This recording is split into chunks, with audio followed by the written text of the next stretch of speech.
गीता अध्याय 15 के श्लोक 16-17 में 3 प्रभु बताए हैं। ये 3 प्रभु कौन हैं? किस प्रभु की शरण में जाने के पश्चात जन्म और मरण समाप्त हो सकता है? 3 प्रभुओं में सबसे उत्तम परमात्मा कौन है? कैसा है? उसका क्या नाम है? इन सभी गूढ़ रहस्यों को जानने के लिए अवश्य सुनिए जगत गुरु तत्वदर्शी संत रामपाल जी महाराज के अमृत वचन। परम पिता परमात्मा पूर्ण ब्रह्म सर्व सृष्टि रचनहार कबीर परमेश्वर जी की असीम कृपा से आप पुण्यात्माओं को ये सत्संग सुनने को प्राप्त हुआ। सौभाग्य है आपका। आपको ऐसे समय में मानव शरीर प्राप्त हुआ जिस समय में परमात्मा ने ये मोक्ष मार्ग, यथार्थ भक्ति मार्ग, सत्य साधना, सत्य ज्ञान अब सार्वजनिक करने का आदेश दे रखा था। पुण्यात्माओं, सत्संग में आने से प्राणी को ज्ञान होता है। ये मानव शरीर अन्य प्राणियों की तुलना में कितना भिन्न है, इसमें हमें कितनी सुविधाएं प्राप्त हैं, इसका कारण क्या है? वही आत्मा पहले मानव शरीर में थे, अब वो चले गए पशु और पक्षियों की योनियों में। वो क्यों चले गए और क्या हम नहीं चले जाएंगे? तो यदि हम भी उन योनियों को प्राप्त करेंगे तो कितना कष्ट आप जी को होगा। अब तो आप मानव शरीर प्राप्त हैं, सब सुविधाएं उपलब्ध हैं, जिस कारण से आपके कभी भी मन में ये बात नहीं आती कि जो प्राणी कुत्ते और गधे, बैल, भैंस, कीड़े मकोड़ों की योनियों में कष्ट उठा रहे हैं, ये क्यों इतना दुखी है?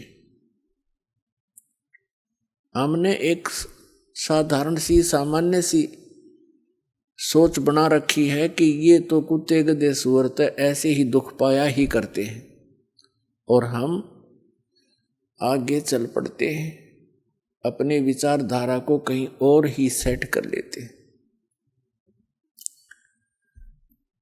ये सब अभाव किस कारण से है? ये सब सोच, ये हम इधर ध्यान नहीं देते। इसका कारण क्या है? इसका कारण है कि हमें सत्संग नहीं मिला, और सत्संग मिलता है सतगुरु से, और सतगुरु का अभाव हमारे लिए बहुत बड़ा हानिकारक रहा अभी तक। जब तक आप जी को सत्संग प्राप्त नहीं होगा,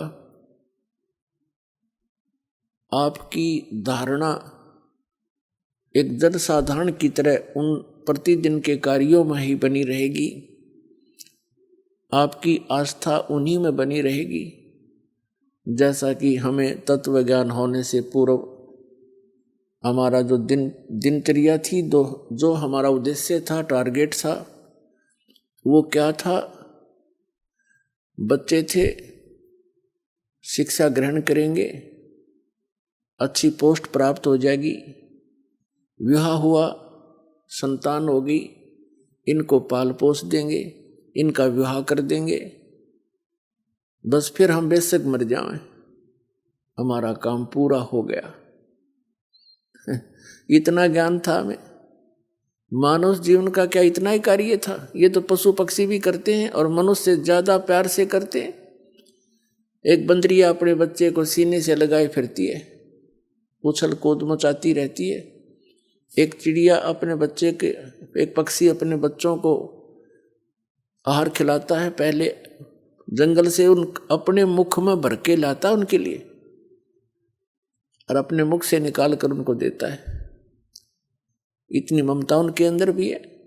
और यही कर्म अगर मनुष्य का था तो फिर क्या फायदा से मनुष्य जीवन को इतनी सुविधा देने का। इसका मूल उद्देश्य कुछ और है जो आपको सत्संग से पता चलेगा, और हमें भी फिर सत्संग से पता चला। जो भक्त आत्माएं अन्य संतों के पास जाते हैं वो भी सोचते हैं कि हम सत्संग सुन रहे, ये उनकी बहुत बड़ी भूल है, उनके पास सत्संग नहीं है। दास ये कहे कि इस ब्रह्मांड में 21 ब्रह्मांड में इस दास के अतिरिक्त वर्तमान में किसी के पास सत्संग नहीं है, तो ये बात भले ही भगत समाज को खटके एक बार, लेकिन ये सत्य से परिपूर्ण है।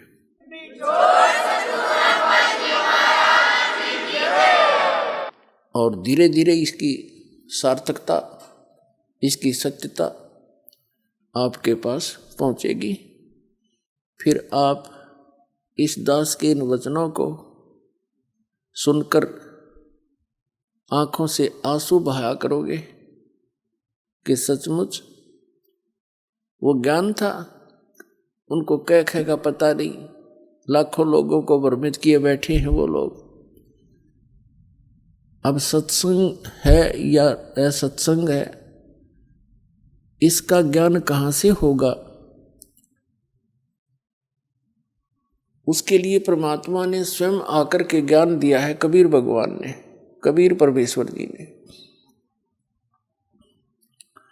उस समय वो परमात्मा स्वयं सतगुरु रूप में आए थे, लेकिन वो परमात्मा भी थे। वो आते ही इस लोक में इस उद्देश्य से हैं कि मैं अपने बच्चों को, अपनी आत्माओं को अपनी जानकारी स्वयं बताऊं, सत्य सत्य बताऊं, सच्ची साधना इनको बताऊं, और ये इस साधना इस विधि से करके इस प्रकार मर्यादा में रह करके ये यहाँ काल के जाल से निकलकर सतलोक आ जावे। प्रत्येक युग में कबीर परमात्मा आते हैं और यही यथार्थ ज्ञान जो दास आपको सुना रहा है, ये उसी परमेश्वर कबीर जी का दिया हुआ है। और दास ने उन्हीं की कृपा से, कबीर परमेश्वर जी की रजा से, गुरुदेव की दया से इस ज्ञान को यथावत समझा है और वो आपको सुनाया है। यही ज्ञान परमात्मा चारों युगों में आते हैं, हमें सुनाने की चेष्टा करते हैं, लेकिन उस समय हम उस परमेश्वर पर विश्वास नहीं करते, क्योंकि सतयुग त्रेता द्वापर में हम दुखी नहीं होते। मानव दुखी नहीं होता, उसमें विशेष सुविधाएं रहती हैं।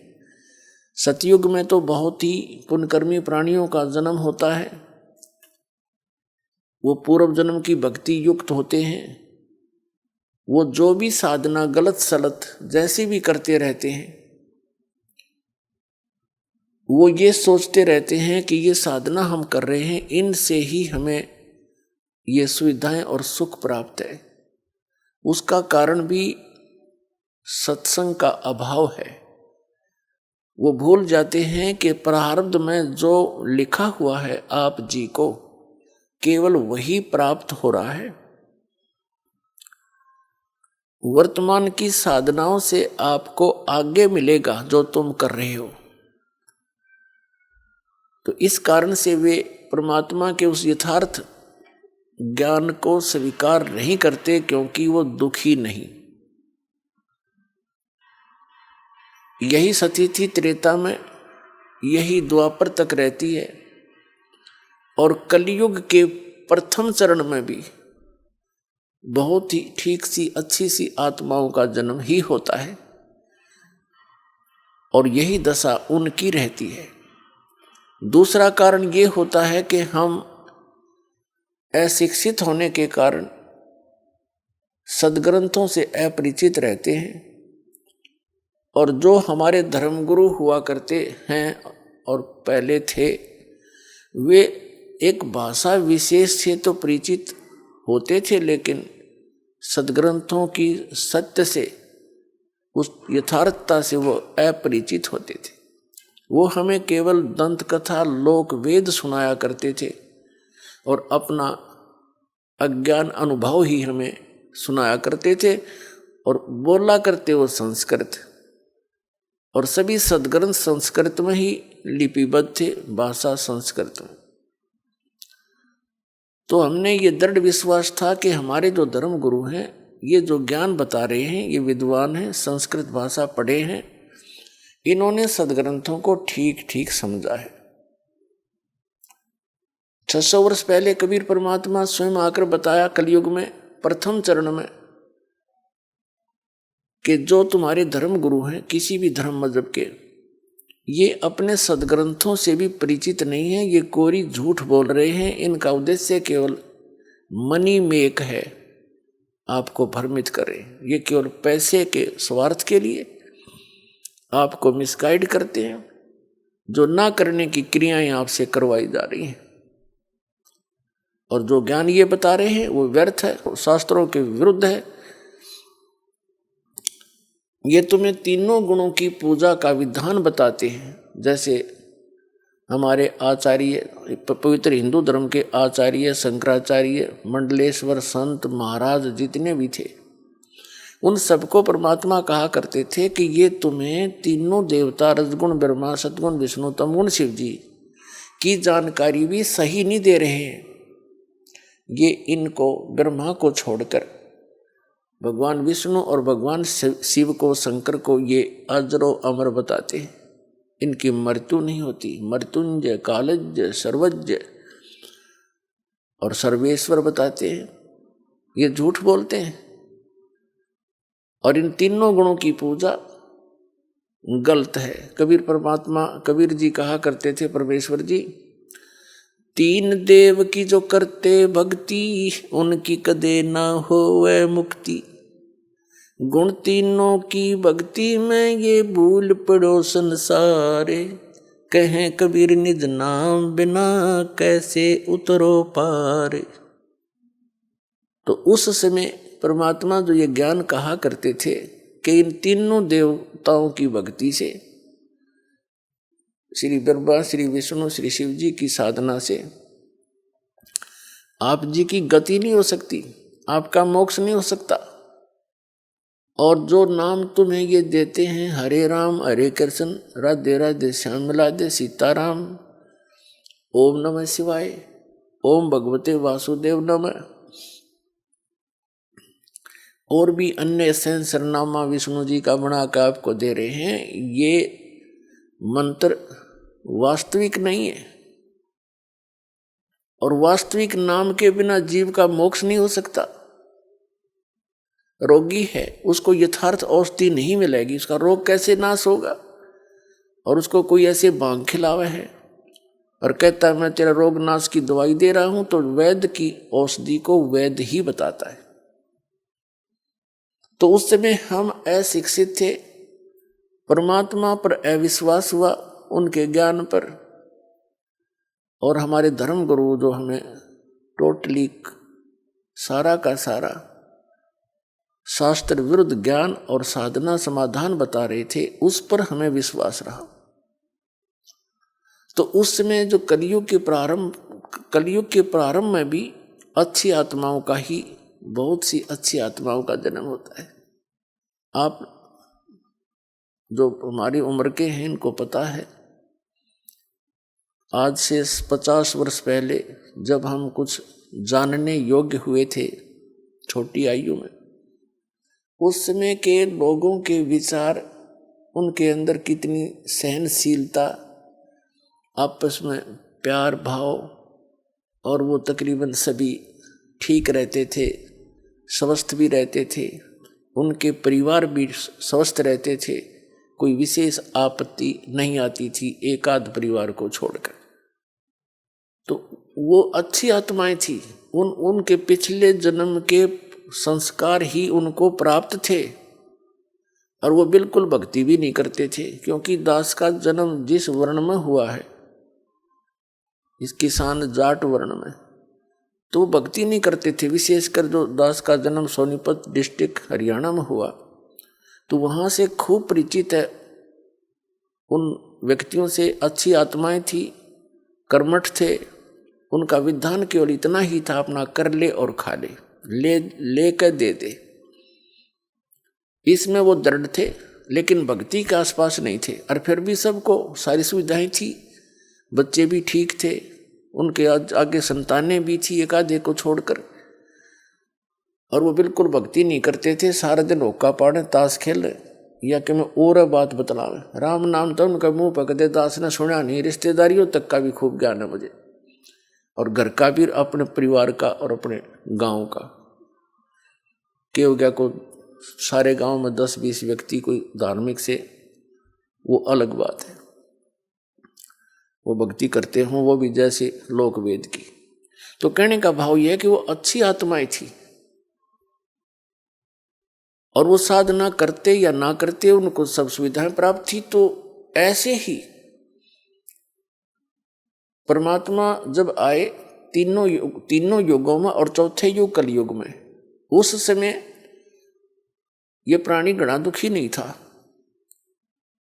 और परमात्मा के उन वचनों पर विश्वास इसलिए भी नहीं हुआ क्योंकि वो अशिक्षित थे, और जो विशेष थोड़े बहुत दुखी थे वो परमात्मा की शरण में आए और सुखी हो गए।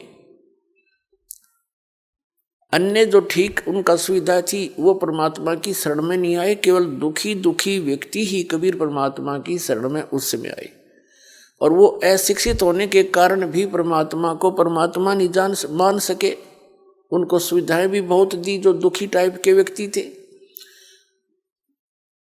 तो कहने का भाव दास का इस सारे विचारों का निष्कर्ष ये है कि उस समय परमात्मा द्वारा बताई गई साधना को हम स्वीकार नहीं कर सके, क्योंकि जो साधनाएं अन्य व्यक्ति जो परमात्मा कबीर जी की शरण में नहीं आए थे, जो अन्य जो भी साधना कर रहे थे, वो उनसे भी उनको राहत थी पूरी, लेकिन वो सोच रहे थे इस साधना से हमें राहत है। वो थे उनके प्रारब्ध के संस्कार, उन्हीं से उनको जो कुछ हो रहा था उसी से वो संतुष्ट थे कि मैं जो मंदिर में जाता हूँ इसी से मुझे लाभ है, कोई मैं गायत्री मंत्र जाप करता हूँ इसी से मुझे सब कुछ मिल रहा है। तो ये उनके तत्व ज्ञान के अभाव का कारण था, उनको तत्व ज्ञान नहीं था। और जो दुखी थे, महादुखी थे, वो कबीर साहब की शरण में आकर सुखी हो गए। उनको सिर्फ इतना सहारा मिल गया कि हमें ये सिद्ध पुरुष है और हमें राहत मिल गई। दूसरे दुखी नहीं थे, वो आए नहीं, कहने लगे हमें तो जो साधना कर रहे हैं वो बिल्कुल सही है। तो इस प्रकार इस तत्व ज्ञान का अभाव यानी सत्संग की कमी और अशिक्षा, ये हमारे लिए अभी तक आड़े अड़ी रही भगवान के पहचानने में और भगवान के इस ज्ञान को जानने में। परमेश्वर कबीर जी ने 600 वर्ष पहले अपनी प्यारी आत्मा धर्मदास जी से कहा था कि धर्मदास, जब कलयुग की बिचली पीढ़ी का समय आएगा उस समय इनको शिक्षित किया जाएगा और उस समय इनको मैं पुनः आऊंगा और यथार्थ ज्ञान कराऊंगा। क्योंकि धर्मदास जी बड़े चिंतित थे, विशेषकर उस समय चिंतित हुए जिस समय परमात्मा ने एक लीला की थी कबीर जी ने, ये देखने के लिए कि जो मेरी शरण में आए हैं उसमें 64 लाख शिष्य कबीर परमेश्वर जी के हुए थे। सन 1398 में कबीर परमात्मा जी सतलोक से चलकर आए थे। और काशी शहर लहर तारा तालाब के अंदर कमल के फूल पर एक शिशु रूप धारण करके वो प्रकट हुए थे। उनके कोई माता पिता नहीं। वहां से एक नीरू नीमा नाम के जुलाहा पति पत्नी थे, वो परमात्मा को बालक को ले गए थे। वो निसंतान थे और उनके घर परमात्मा लीलामय तरीके से परवरिश को प्राप्त हुए। बड़े होकर जुलाहे का कार्य करने लगे और साथ में जिस उद्देश्य को लेकर आए थे वो तत्व ज्ञान भी प्रचार करते थे। वो सतगुरु का रोल भी करते थे,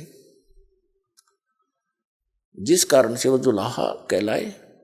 तो उस समय परमात्मा के शरण में जो भी आया, कुछ आशीर्वाद से, कुछ भगवान परमात्मा प्रथम मंत्र देते थे जो दास आपको देता है, इस 5 नाम का, बस इससे उनको बहुत लाभ हुआ।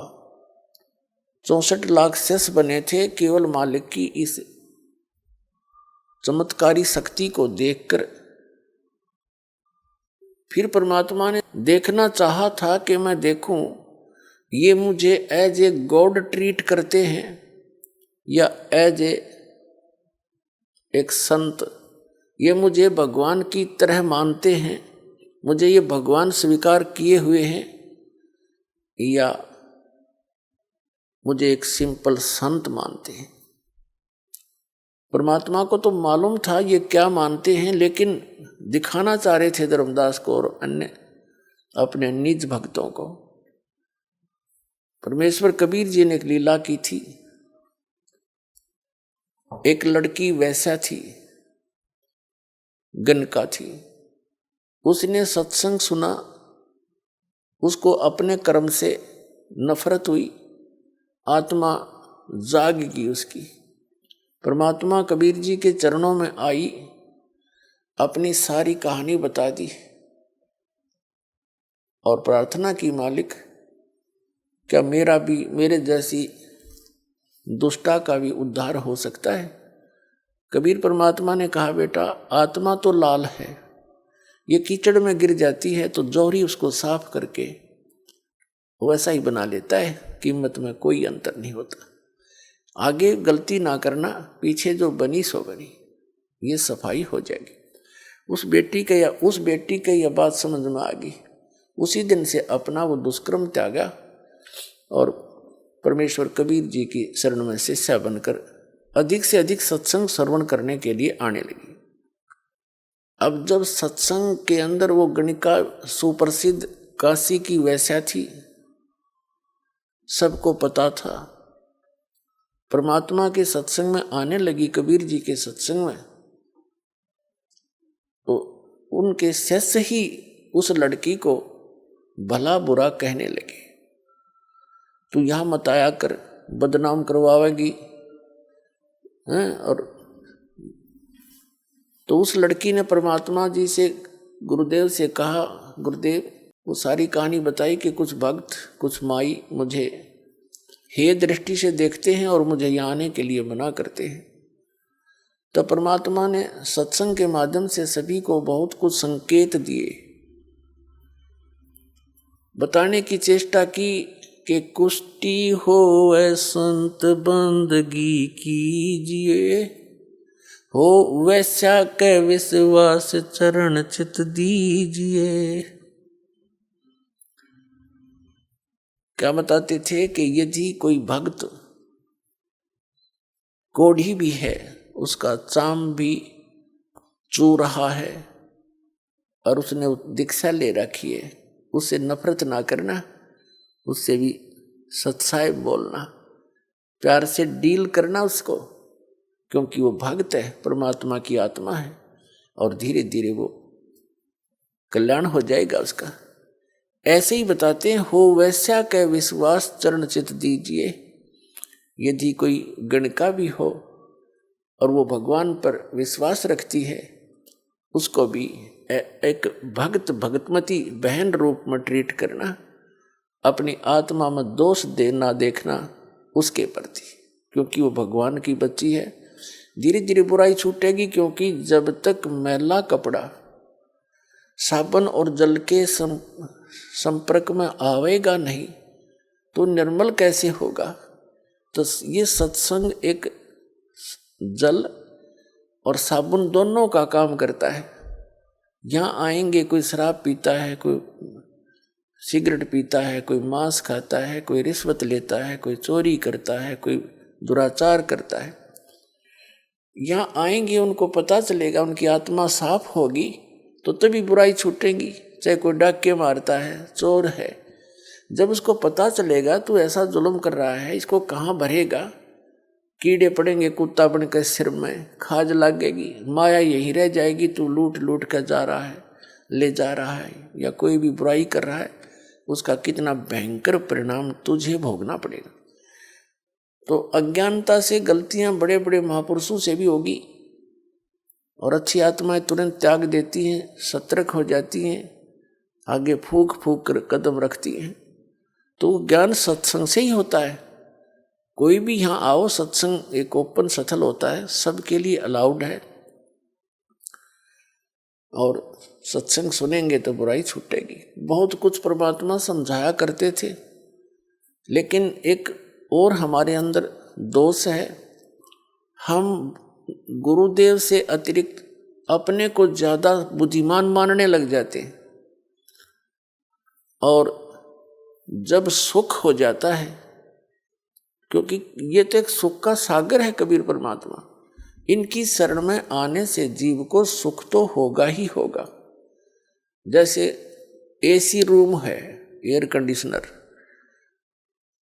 और उसके अंदर कोई आता है गर्मी में, उसमें तो आती इसको राहत मिलेगी मिलेगी, वो वातावरण ऐसा है। तो सुख होते ही हमारे अंदर एक दोष है, हम भगवान से ही दूर होना प्रारंभ कर देते। तो कबीर साहब कहते हैं वो सुख भी आपके लिए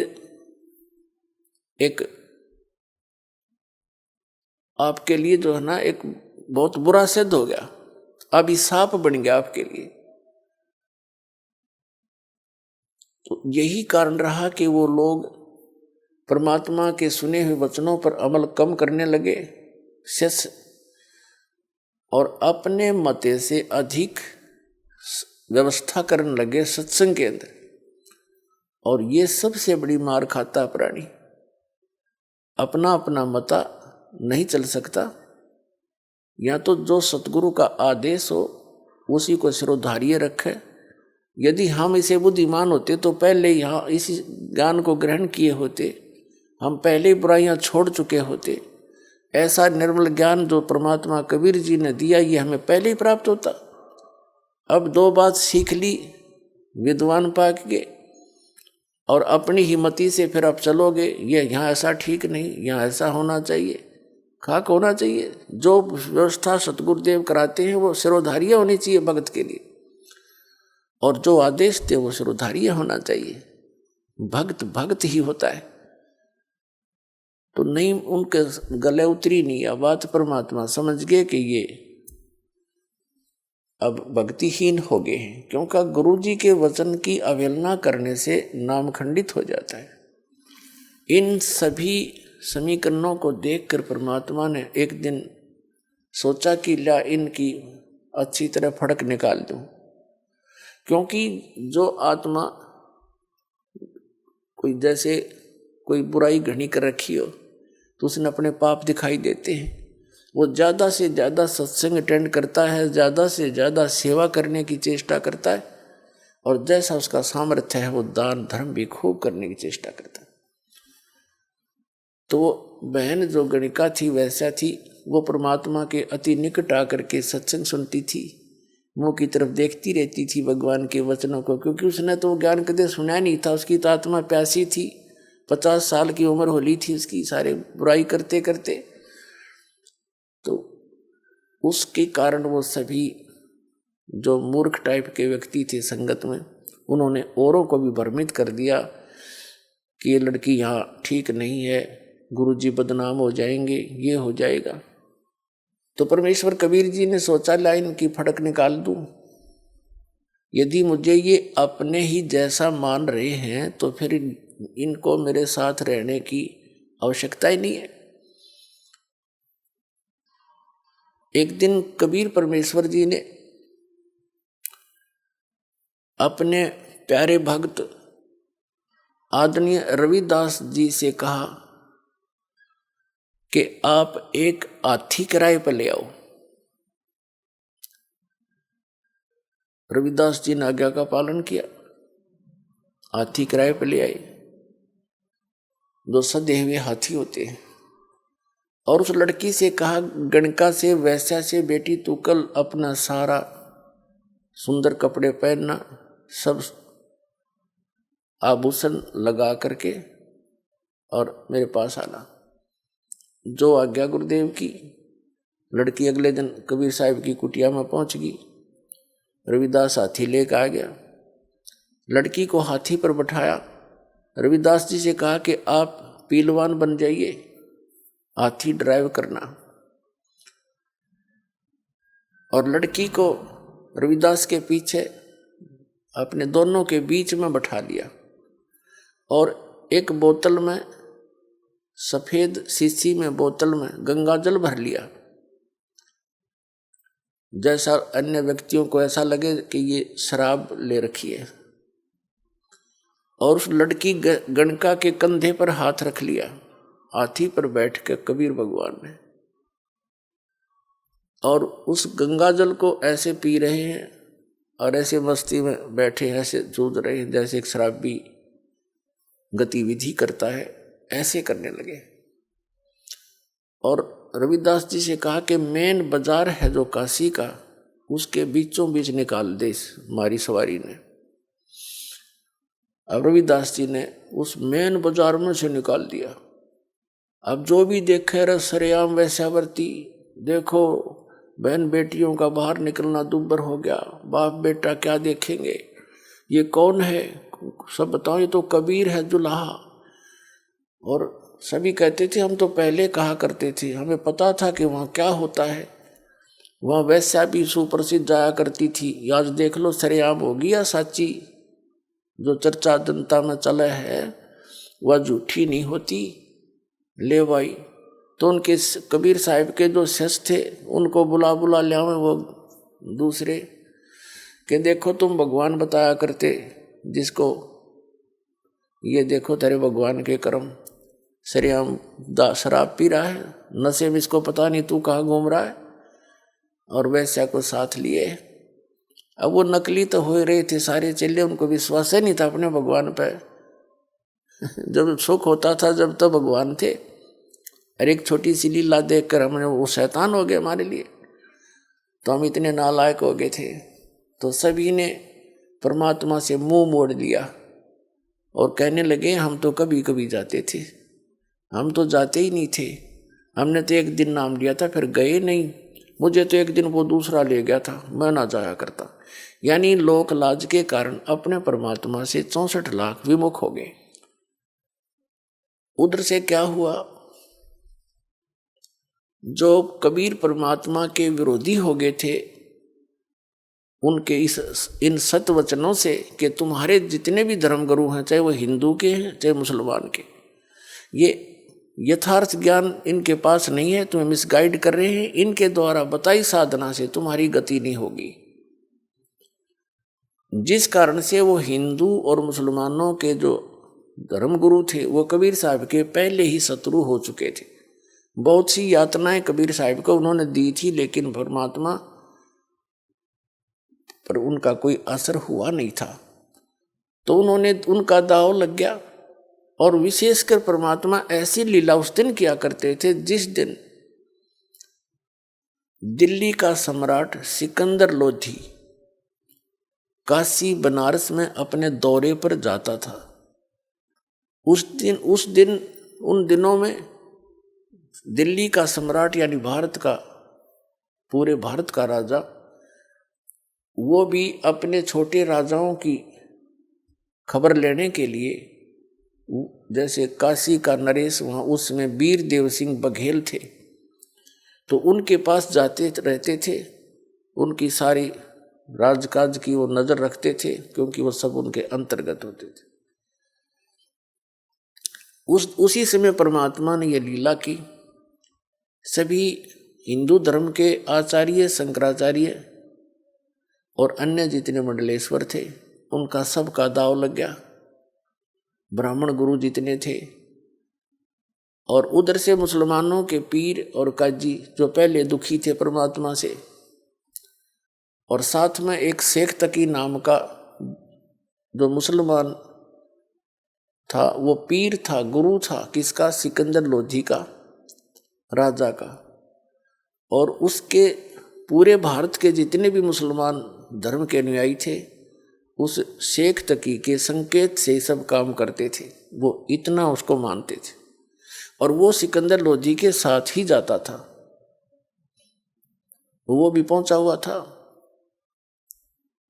अब सभी ने मिलकर, हिंदू और मुसलमान दोनों के धर्मगुरु, उन्होंने अपने अपने अनुयायियों को भ्रमित किया। कहा कि देखो भाई, ऐसा व्यक्ति अगर काशी में रहेगा, हमारे नगर में रहेगा, क्या असर पड़ेगा बच्चों पर, कैसे निकलेंगे हम बाहर।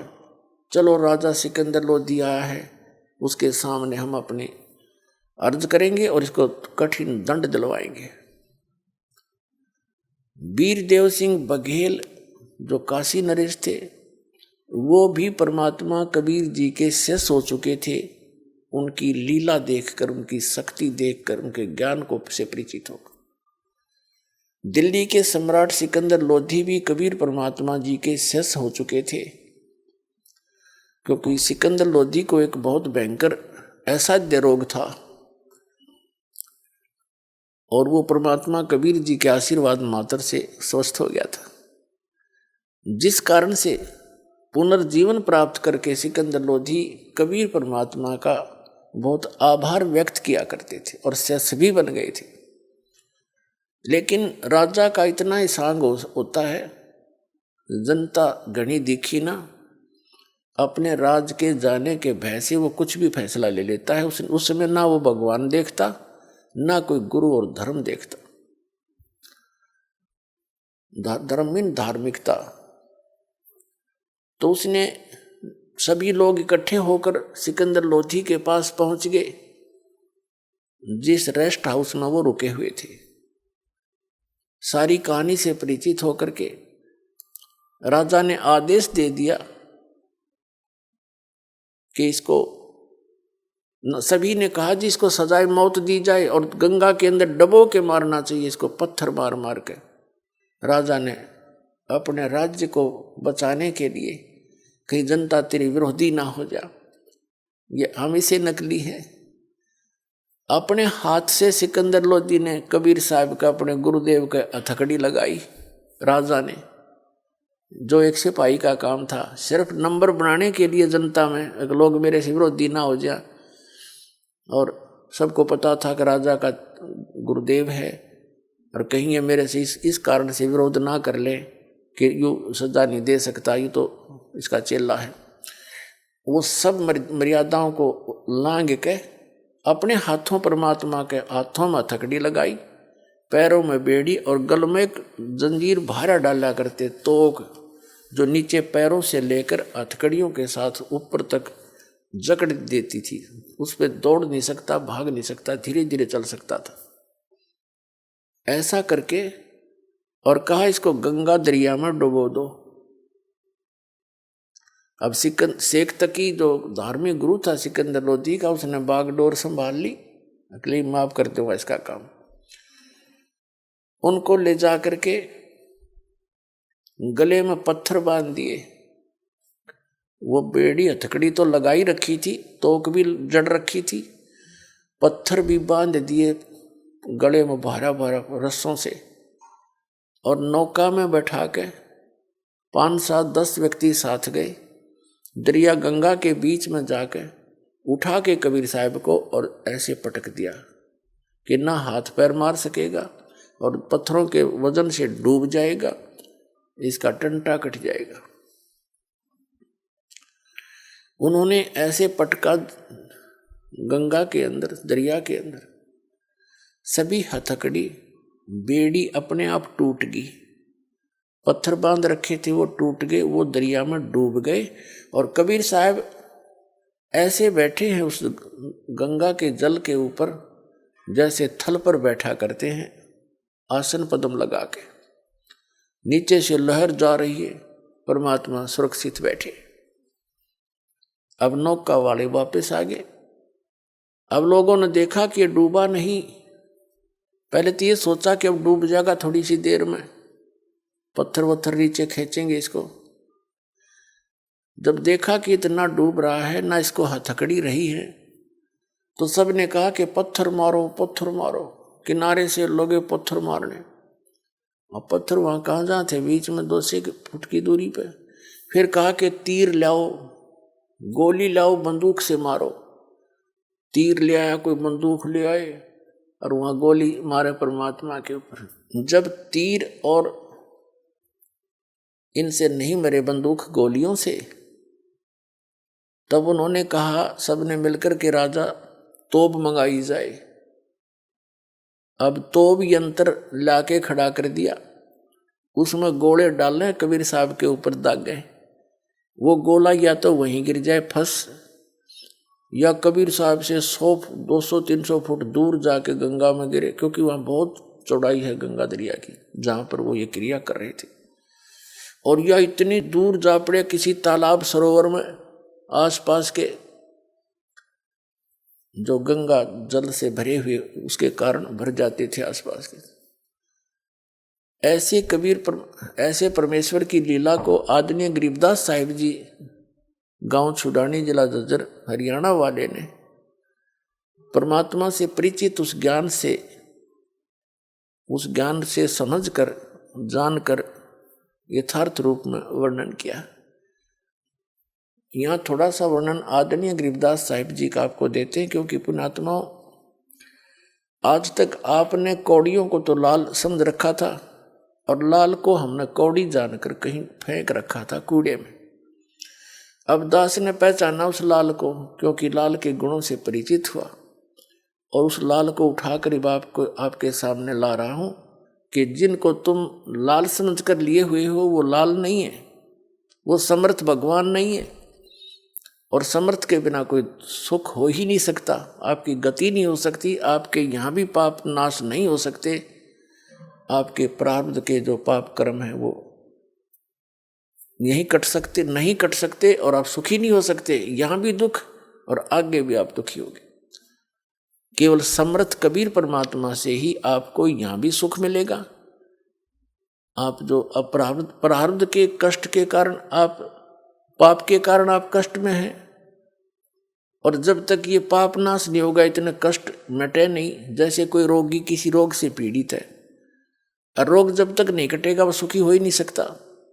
तो ये प्रारब्ध का जो पाप है, ये एक रोग आपका, जिस कारण से इसके कारण से जो आपको कष्ट है, कोई घर में समस्या है, कोई धन हानि हो रही है, या कोई पुत्र में गड़बड़ है, या पुत्र वधू का दिक्कत है, तो इस तरह की जो प्रारब्ध कर्म पाप के कारण दुख है, ये पाप नाश होने से सुख होगा।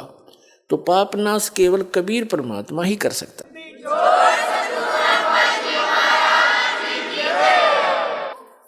तो यहाँ इसलिए आपको उस लाल की महिमा, लाल को लाल सिद्ध करने के लिए आपको भी वो उनके लक्षण बताए जा रहे हैं कि सचमुच लाल ऐसा ही होता है।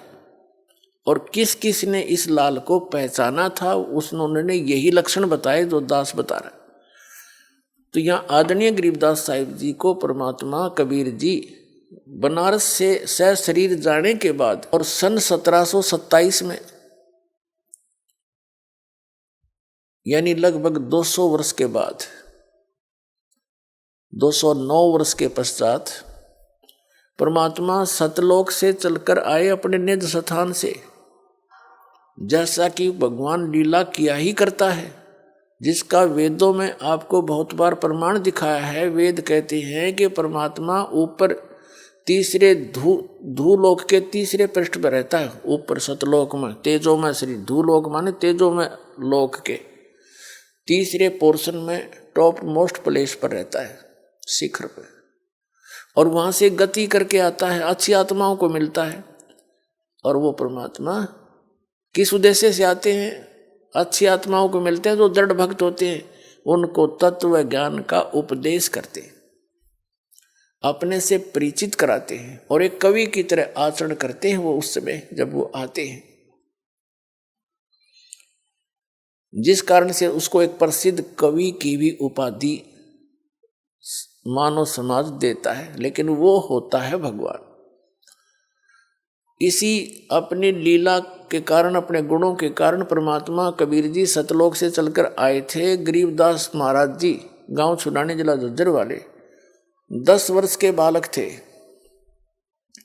अपने ही खेतों में गौवें चरा रहे थे, अपने ही सैकड़ों की संख्या में गौवें थी। किसान जाट के घर जन्म था आदरणीय गरीबदास साहिब जी का। जमीन बहुत थी उनके, लगभग 1400 एकड़ जमीन थी और उसमें वर्षा होगी तो कनक हो जाती थी, नहीं तो चरागाह ही ज़्यादा रखते थे, पशुपालन का काम करते थे। गौवें सैकड़ों की संख्या में थी, आप भी पाली थे गरीबदास साहिब जी 10 वर्ष के बच्चे, और साथ में कुछ उनके नौकर भी जो होते थे वो, और साथ में गांव वाले भी अपनी गौओं को अलग से लेकर उन्हीं के खेतों में चराया करते थे, क्योंकि बहुत ज़्यादा अक्षेत्र था उनके पास।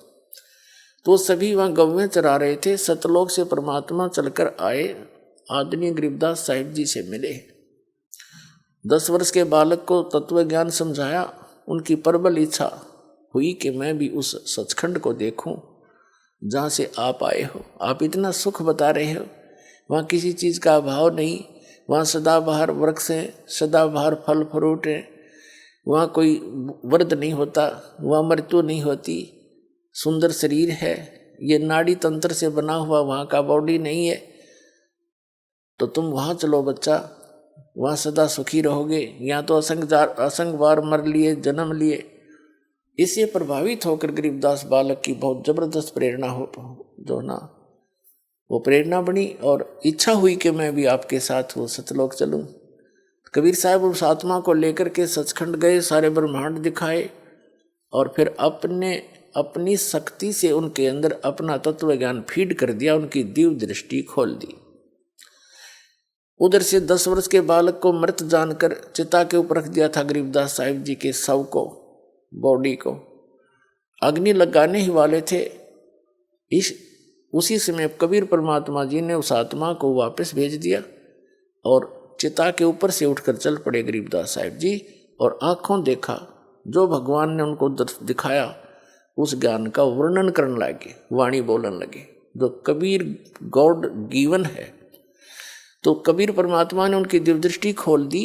दिव्य दृष्टि खुल जाने के बाद जीव भूत और भविष्य और वर्तमान के सभी ज्ञान से परिचित हो जाता है। पहले क्या हुआ था, कहाँ कहाँ किसने क्या बोला था, क्योंकि ये जो शब्द है ये खंड नहीं होता, ये एक पिक्चर सी बन जाती है। जहाँ जहाँ हम जाते हैं, आते हैं, मिलते हैं, ये सब पिक्चर बन जाती है और ये हमारे यहाँ घूमती रहती है।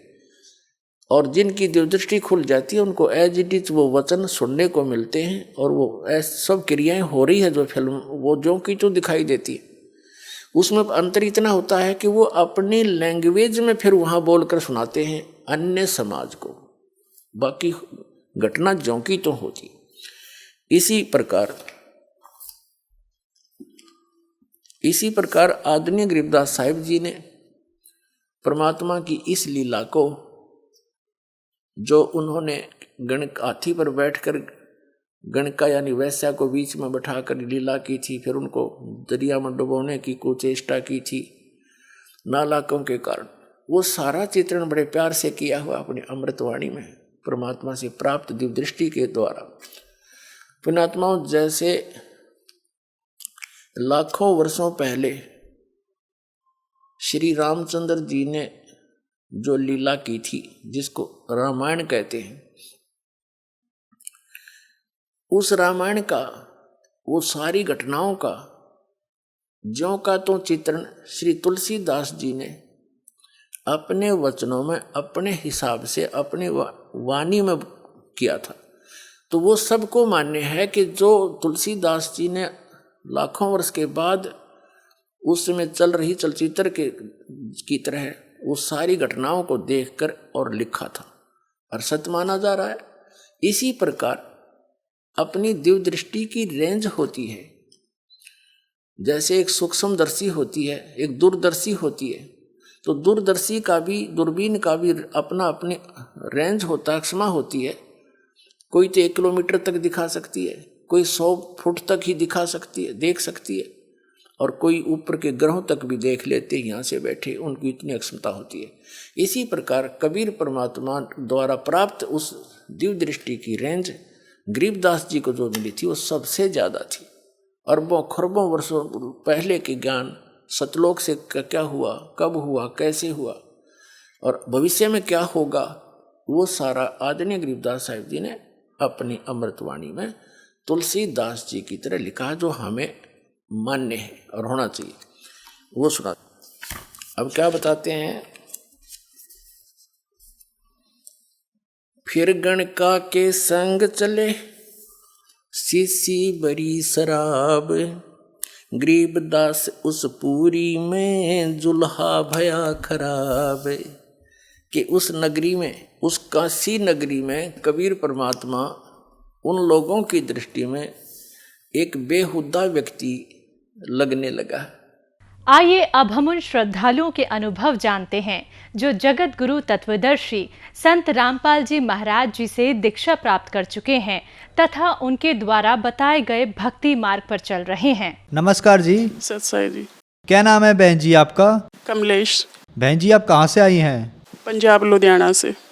बहन जी संत रामपाल जी महाराज से नाम दीक्षा लेने से पहले क्या आप कोई भक्ति साधना भी करती थी?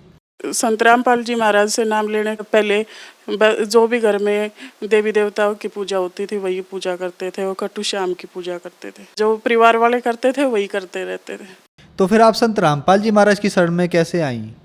संत रामपाल जी महाराज की शरण में 99 में हमारे मामा जी के घर पे सत्संग हो रहा था। वहाँ पे हमें सत्संग सुना, परमात्मा ने एकदम सारी सृष्टि की रचना सुनाई।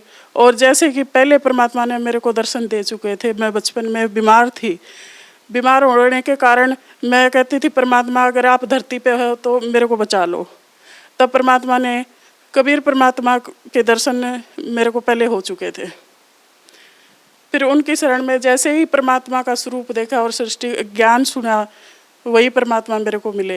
वो जो परमात्मा का स्वरूप मैंने देखा था वही परमात्मा के स्वरूप के साथ में दर्शन हुए थे। दर्शन होते ही मेरे को है ना परमात्मा ने पिछला जन्म दिखा दिया कि भाई आप मेरे भक्ति पिछले जन्म में भी करते आ रहे थे बेटा, मैं आपके लिए दुखी पा रहा हूँ कि मैं मेरे बच्चे ऐसे भटके हुए हैं और ज्ञान मार्ग देने के लिए मैं आया हूँ, आपको सतलोक ले जाने के लिए आया हूँ भक्ति दे के। तो क्या संत रामपाल जी महाराज से नाम दीक्षा लेने के बाद आपको भी कोई लाभ प्राप्त हुए? उसके बाद मेरे को लाभ बहुत ज़्यादा हुए। अब मैं बताने लग जाऊं, सुबह से शाम हो जाए इतने लाभ मिले हुए हैं मेरे को। जैसे कि पहले है मेरे को है ना बच्चा रुकता नहीं था, 2 महीने हुए, 3 महीने अबॉर्शन करवाना पड़ता था। डॉक्टरों ने जवाब दे दिया अभी बच्चा दानी में प्रॉब्लम है। नाम लेने से इतने लाभ हुए, मेरे को 2 बच्चे दिए। परमात्मा ने खुद दिखाया, गद्दी के नीचे परमात्मा के ऐसे बच्चे लेटे हुए हैं। परमात्मा कहते हैं बेटा जितने चाहे उतने ले लो, परमात्मा के पास कोई कमी नहीं है। मैं कहती हूँ गुरुजी जो भी आप दोगे वही मैं लूँगी। परमात्मा ने 2 ज्योति दे दी मेरे हाथ में। उसके बाद मेरे को 2 बच्चे हुए और लाभ तो बहुत ज़्यादा हुए हैं परमात्मा ने। जैसे कि पहले हम रेंट के मकान पे रहते थे, मैं कहती परमात्मा के रेंट से तो मैं दुखी पाली हूँ, कोई ना सत्संग सुन सकते, ना नित्य नियम कर सकते, ना आरती। कहते शोर कर रहे हो, चुप करो, इतनी आवाज़ ना करो। परमात्मा कभी मेरे को भी है ना घर चाहिए। परमात्मा ने स्वप्न में आके कहते बेटा अगर आपको घर चाहिए, मैं कहती हाँ परमात्मा आपकी भक्ति में बाधा आ रही है, मेरे को घर चाहिए। तो परमात्मा स्वप्न में आके मेरे को प्लाट नंबर बता के गए और वही प्लाट नंबर हमें लिया। पहले गलियों में घूमते रहते थे, कभी प्लाट नंबर कोई नहीं मिला हमें। और एक बारी हमारे घर में चोर घुस गए थे रात के समय पर, मेरे बच्चे को उठाने के लिए आए थे, तो मैं सो रही थी। परमात्मा कहते बेटा उठ, तेरे घर में चोर घुसे हुए हैं। फिर परमात्मा ने 2 बारी आवाज़ लगाई, तीसरी बारी परमात्मा थोड़े गुस्से से बोले, अगर बेटा उठ, तेरे घर में चोर घुसे हुए। मैं उठ के देखा तो मेरी मंजी के नीचे सच में चोर घुसे हुए थे, और बैठ के देखने लगी तो उसकी शर्ट बाई तरफ उड़ रही थी। वो उठने के बाद देखा तो वो भाग के निकल गई। और एक बारी क्या है कि भी इनका परिवार में ही दादी जी है, उनके साथ झगड़ा हुआ है, उन्होंने मोट छुटवा दी हमारे पे। तो मोट छुटवा दी तो हम तो परमात्मा की भक्ति कर रहे थे, आरती का समय था, आरती कर रहे थे, तो वो मोट ऊपर ही घूमे जाए। हमारे भगत जी कहते हैं देखो ये क्या आ रहा है। मैं कहती हूँ परमात्मा की आरती करो, संत रामपाल जी महाराज का नाम सुमरन करो, और हमें ऐसे ही किया। वो मोट आध घंटा हमारे ऊपर से घूमी गई। घूमने के बाद हम देखते तो नीम का पेड़ था, उसमें जाके गिरी। वो गिरने के बाद उस नीम के पेड़ में आग लग गई। आग लगने से फिर वो नीम का पेड़ सूख गया बिल्कुल। किसी के माध्यम से पता चला कि भाई वो मोट छोड़ने वाला कहता है कि भाई किसके पास छुटवा दी आपने, अगर वो तो बहुत इतने तगड़े समर्थ की शक्ति में है, परमात्मा की शक्ति में है, उनके बस के हमारे से ये मोट वगैरह नहीं छोड़ी जाएगी, हमें माफ़ कर दो, नहीं तो मेरी जान को खतरा था, मैं पेड़ में नहीं डालता तो। और एक बारी है ना, मैं घर पे जा रही थी, तो घर पे जाने के बाद मैं पर्स टांगे हुई थी, बाइक पे बैठे हुए थे, भैया था, मेरी बेटी थी, तो ऐसे ही सामने से बस आ रही थी और पीछे से ट्रक आ रहा था, बाइक बीच में थी, तो उस लेडीज को पर्स छीनने लगी। मेरा पर्स की डस टांगे हुई थी, पर्स जैसे ही छीनने लगी मैं गिर गई। मैं कहती हूँ परमात्मा आप ही बचा सकते हो। तो इतना 5 मिनट का जो गैप था 15 मिनट का कर दिया परमात्मा ने, और मैं नहीं ट्रक आया, इतनी देर में नहीं बस आई। संत गुरु रामपाल जी महाराज ने बचा ली। फिर संत गुरु रामपाल जी महाराज के पास गई मैं दर्शन करने के लिए। गुरुजी ने कहा बेटा आज तेरा जन्म इतना ही था, खत्म होने वाला था, यह जन्म दान तो परमात्मा ने दिया है, और परमात्मा तो मेरे को इतना ज्ञान दिया है, इतना निर्मल ज्ञान, कभी इस धरती पे पहली बार ज्ञान मिला है। और लाभ ये हुए कि मेरी माता जी की डेथ हो गई 8 महीने पहले ही। फिर वो मेरे सपने में आई। सपने में आने के बाद कहती है बेटी तो अपनी साधना में लगे रहना, और अच्छी परमात्मा आए हुए हैं, इनकी शरण को छोड़ना मत, आप लगे रहना। और ऐसे ही है ना, मेरे ससुर जी थे, उनके भी पेन होता था पैर में, तो पेन होता था, इतना होता था कभी ज़मीन में लेट जाते थे। ज़मीन में लेटने के बाद कहते थे परमात्मा आज मेरे को बचा लो, इतना दर्द होता है या तो उठा लो। फिर सत्संग सुनाते थे तो पिताजी को बोले, मैं कहा पिताजी आप नामदान ले लो, आपका दर्द ठीक हो जाएगा। कहते हैं कि भाई आपके गुरुजी को बोलो कि भाई मेरे को ठीक कर दे, और फिर मैं नामदान ले लूँगा। परमात्मा ने 2 दिन में दर्द कम कर दिया, और तीसरे दिन तो दर्द का पता ही नहीं चला, वो ठीक हो गए। उन्होंने नाम उपदेश कहते हैं कि बाद में लेंगे थोड़ा, फिर उनकी डेथ हो गई थी। फिर मेरे हस्बैंड के सपने में आए, तो सपने में आने के बाद कहते हैं कि भाई बेटा आप सही जगह लगे हुए हो, इस जगह को छोड़ना नहीं। संत रामपाल जी महाराज परमात्मा आए हुए और सही ज्ञान देते हैं, और यही भक्ति करना। जो श्रद्धालु आज आपको देख रहा है, आप उन्हें क्या संदेश देना चाहेंगी? भगत समाज को यही संदेश देना चाहती हूँ कि भी धरती पे परमात्मा आए हुए हैं, अवतार आए हुए हैं, कबीर साहब के अवतार संत गुरु रामपाल जी महाराज, और जल्दी से आए और अपना मोक्ष कराए। बहन जी, संत रामपाल जी महाराज की शरण में कैसे आ सकते हैं? सत्संग के दौरान कुछ नंबर चलाए जाते हैं, उन नंबरों पे संपर्क करें, और अपने नज़दीक की नाम स्थल सेंटर पे जाकर नामदान ले। धन्यवाद बहन जी। सत साई।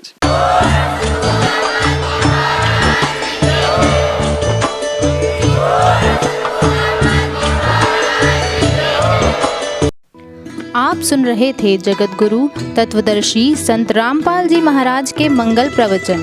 अधिक जानकारी के लिए संपर्क करें